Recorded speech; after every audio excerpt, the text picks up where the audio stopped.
Hei, ce faceți? Sunt Pisica și bine v-am regăsit la un nou video. Astăzi o să vă povestesc ceva destul de neplăcut care a avut loc acum 2 ani de zile. Înainte să începem, nu uitați să vă abonați la canalul meu, să apăsați pe clopoțel pentru a fi notificați de fiecare dată când postez.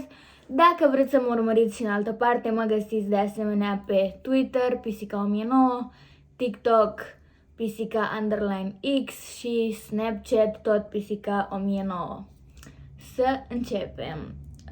Luna aceasta, în aprilie, împlinesc 2 ani de când am început să fac OnlyFans și story-ul de astăzi a avut loc în perioada aceea când eram foarte la început.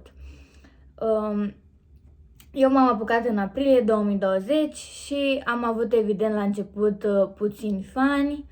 Nu știam exact cum se face treaba, știam că trebuie să mă promovez, atunci mă promovam strict pe Instagram, unde aveam cam 8.000-9.000 de fani, de followeri, cu asta am început ca și fanbase-ul meu pe social media.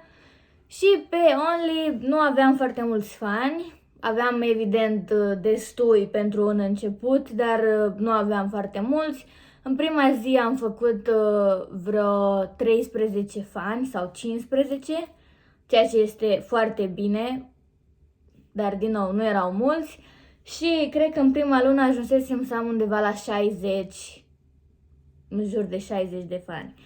Și pentru că eram la început și foarte entuziasmată și nu știam exact foarte bine cum se fac lucrurile, țineam morții să vorbesc cu toți fanii mei, cu ăia care îmi scriau. Dacă vedeam că cineva nu-mi scrie, da, nu mă apucam eu să scriu sau scriam și unii nu răspundeau, adică n-aveau nicio intenție să vorbim, erau acolo doar pentru content. Dar, cum v-am zis, orice fan care îmi scria, încercam să vorbesc cu el cât mai mult pentru că credeam că așa se face treaba, ceea ce în fond nu este complet greșit. Dar dacă omul doar vorbește, nu cumpără nimic de la tine, nu dă niciun tips, părerea mea este că să vorbești așa în prostie cu cineva gratis când ești la job nu este ok. Dar mă rog, eram la început și vreau să vorbesc cu toată lumea ca să, nu știu, așa credeam că funcționează lucrurile. Așa că cu toți fanii pe care îi aveam vorbeam. Oricine îmi scria pe Only vorbeam, încercam să-l cunosc, să aflu chestii, încercam să-i vând video sau chestii pe care le aveam eu extra. Și după, nu știu, în primele 2 săptămâni de când îmi făcusem Only, s-a abonat cineva care mi-a zis că este american și am început să vorbesc cu el ca cu toți ceilalți, doar că în engleză. Eu la început, când m-am apucat de OnlyFans, aveam multe limite. Nu postam decât în lenjerie sau nuduri în care să nu se vadă în fond nimic explicit, adică cu mâna peste sau implied nudes se cheamă. Dar cu acest fan care mi-a zis că este din America și eu l-am crezut, mi-am zis ok, dacă e din America nu mă interesează, pot să-i dau nuduri, pot să-i dau videouri mai explicite, adică m-am purtat cu el mai exagerat decât o făceam cu ceilalți cu care aveam rețineri, pentru că știam că sunt români și etc. Și am început să vorbesc cu acest fan și am vorbit cu el câteva zile, apoi n-am mai vorbit, nu știu, purtam așa o conversație, dar nu era neapărat zi de zi. El îmi zisese că este american, cum v-am spus, anyway, toate bune și frumoase și într-o zi se făcuse luna mai, luna mai spre final, când a fost ziua unuia dintre părinții mei și acest individ mi-a zis la mulți ani pentru cutare. Și eu în clipa aia am început să am, cred că, palpitații, să-mi ia transpirațiile. Am trăit un șoc să văd că ăsta vorbea română, că m-a mințit, că eu i-am dat lui materiale pe care în mod normal nu le-aș fi dat românilor pentru că atunci nu eram atât de ok cu asta. Deci trăiam șocul că omul ăla m-a mințit, că de fapt era român, nu era american. I-am dat chestii pe care nu le-aș fi dat altfel și apoi să-mi zică la mulți ani pentru unul din părinții mei, gen, am crezut că fac acolo infart, m-am speriat foarte tare. Am început să-l întreb chestii, vreau să descoper cine este. l-am rugat să nu le spun alor mei că de ce mi-ar face chestia asta și mi-a zis că nu asta e intenția, că înțelege că ne-ar distruge relația și că nu-și dorește așa ceva și că nu-i treaba lui și că i s-a părut doar amuzant să descoper că ne cunoaștem și asta ar face-o mai kinky, ceva de genul ăsta. Și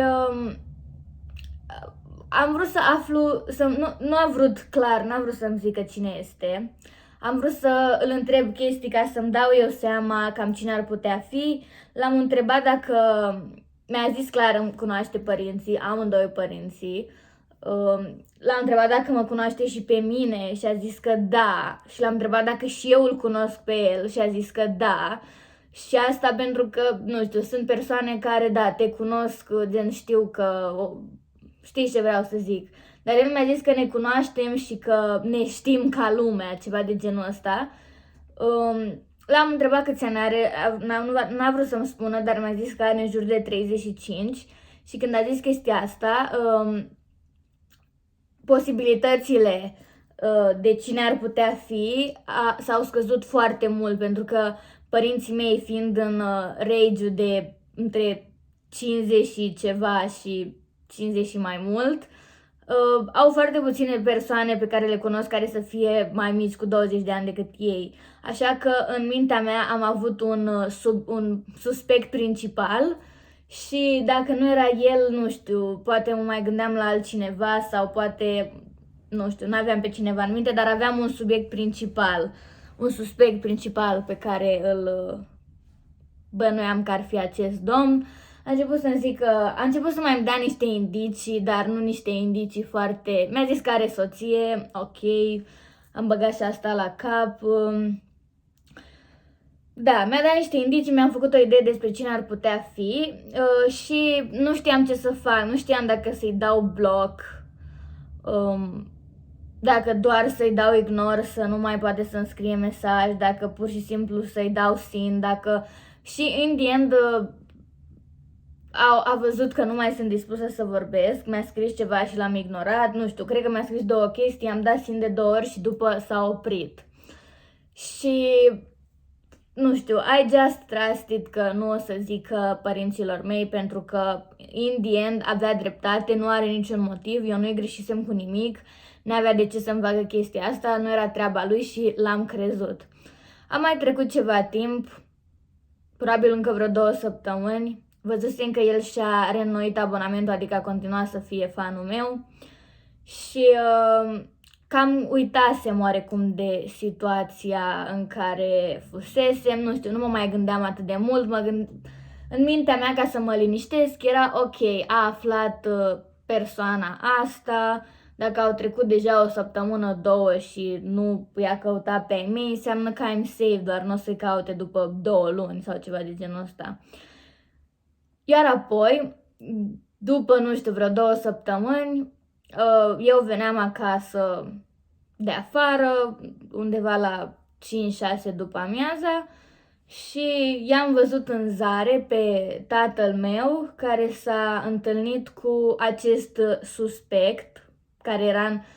Deci omul pe care îl suspectam, l-am văzut pe stradă cu soția lui și care s-au întâlnit pe stradă întâmplător cu tatăl meu, eu fiind mai departe...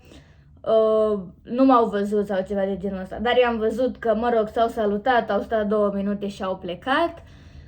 Și după ce am ajuns acasă, nu știu, au mai trecut vreo oră, 2 și acest fan din America mi-a dat mesaj și atunci m-am gândit că da, este și mai clar că este vorba despre persoana pe care o suspectam. M-am gândit că da, s-a întâlnit cu tata și a adus aminte de mine și mi-a scris ceva de genul ăsta și in the end sunt acum și mai sigură că aceasta era persoana. Da, și nu s-a mai întâmplat nimic. După părinții mei au aflat, cred că peste vreo încă 1 săptămână sau ceva de Only, ne-am certat, am avut multe perioade dificile, am plecat de acasă, se făcuse luna iulie, mă rog, eram deja plecată și în august pe la început de august, ceva de genul 4-5 august, pentru că a fost o zi pe care nu cred că o voi uita vreodată. Stăteam la mine în casa mea singură și mă sună soția acestui suspect. Dar eu, ca o proastă, nu m-am gândit că să nu răspund, că oare ce vrea, nu știu, m-am gândit că vrea ceva obiectiv. Nu știu, deci nu știu ce a văzut în capul meu de am răspuns. Și m-a sunat soția lui domnul ăsta și a început cu: spune-mi că nu e adevărat. Ea aflase că fac OnlyFans și a început să mă certe, să-mi zică tot felul de lucruri îngrozitoare. Am avut o conversație la telefon de o oră. Eu v-am mai povestit pe scurt această întâmplare în videoul dezavantajele OnlyFans-ului, un video pe care l-am făcut acum un an. V-am spus pe scurt întâmplarea aceasta. Deci m-a sunat această cucoană, a început să-mi zică cât de greșit este ce fac, că părinții mei când o să afle o să facă infart, că mi-am distrus viața, că nu o să am niciodată un bărbat, că ce o să zică viitorii mei copii, că nu mai merit respect, că femeile ca mine sunt nu știu cum, dar ea mă mai respectă încă puțin pentru că știe că am făcut facultate și sunt la master și că sunt educată și etc. Mi-a zis o grămadă de lucruri foarte urâte. Din nou i-am zis și ei să nu le zic alor mei, nu pentru că n-ar fi știut, ci pentru că i-am explicat că ei știu că am plecat de acasă și că e un subiect deranjant pentru ei și că nu aș vrea să le zică iar și iar, să-și aducă aminte, să se enerveze și să fie un trigger pentru ei. Și mă mir că femeia asta a putut să înțeleagă și nu s-a întâmplat asta niciodată, nu le-a zis niciodată. Dar cu mine a avut o conversație care m-a marcat pe veci. Am avut anxietate după luni de zile. Acum nu mai am, dar am avut anxietate enorm de mult timp, cred că un an sau mai mult de un an, pentru că asta se întâmplă acum 2 ani. Tipa asta și cu soțul ei au fost doi tineri comparativ cu părinții mei, care au locuit în zona unde am stat și eu cu părinții mei. Au locuit acolo de când eram eu pe la vreo 12 ani, dar s-au mutat cu câțiva ani înainte, adică în momentul în care ea m-a sunat și ei s-au întâlnit cu părinții mei pe stradă, ei nu mai stăteau acolo de vreo 3-4 ani. Adică ei cumva erau foștii noștri vecini care stătuseră în cartier. Da, și ea a început să-mi țină niște lecții de viață, că mi-am distrus viața, că nimeni nu-i făcut pentru asta, că ai probleme la cap dacă faci asta, că I need help, că o să-mi omor părinții, că o să moară, că le-am făcut așa ceva, că cum îmi permit, că cât și-au dorit ai mei să rămână mama însărcinată și să mă nască și eu trebuie să le fiu recunoscătoare pe veci. Nu știu, deci persoana asta are undeva la, cred că 37 de ani și atunci era mai tânără, dar a avut întotdeauna o gândire de mai rău ca părinții mei, adică nu mi se părea nicio diferență între ai mei de 55 și ea care avea 30, din fix la fel gândeau.